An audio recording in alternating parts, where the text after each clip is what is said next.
La pension se calcule selon une formule mathématique à 3 éléments. Le premier élément, pour les salariés, on fait la moyenne des 25 meilleures années de salaire de toute la carrière, et donc on obtient un salaire moyen de référence, un salaire annuel moyen, qu'on appelle SAM de son petit nom. Ensuite, on prend en compte le nombre de trimestres que l'on a acquis au cours de sa carrière. Ce nombre de trimestres à acquérir varie selon l'année de naissance. Si on est né en 1952, par exemple, pour avoir une retraite complète, une retraite dite à taux plein, il faut avoir acquis 164 trimestres au cours de sa carrière.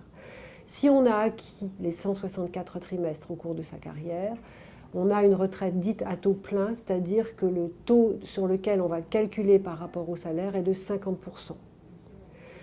Les 3 données que l'on multiplie l'une par l'autre, salaire, taux et nombre de trimestres, sont ensuite ramenées à la durée de cotisation obligatoire pour chacun pour une année donnée.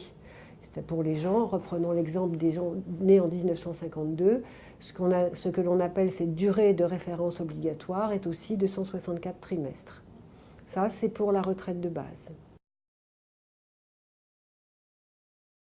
Si on n'a pas le nombre de trimestres requis, le taux de calcul, ce qu'on appelle le taux de liquidation de la retraite, n'est plus de 50%, mais subit une décote, qui est fonction du nombre de trimestres manquants.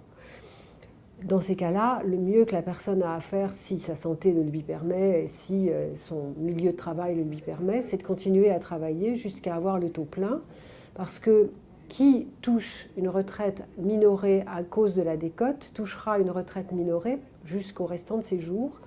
Mais ce qu'il faut savoir, c'est que cette minoration se répercute aussi sur les retraites complémentaires. Donc c'est la double peine. On a une retraite de base minorée, mais on a aussi une retraite complémentaire minorée avec une décote plus ou moins importante selon le nombre de trimestres manquants. Donc on a quand même tout intérêt à continuer à travailler jusqu'au taux plein. Pour les fonctionnaires, le principe est un peu différent. Les fonctionnaires, la base de calcul de la retraite, c'est le salaire des 6 derniers mois. Mais attention, c'est le salaire des 6 derniers mois hors prime.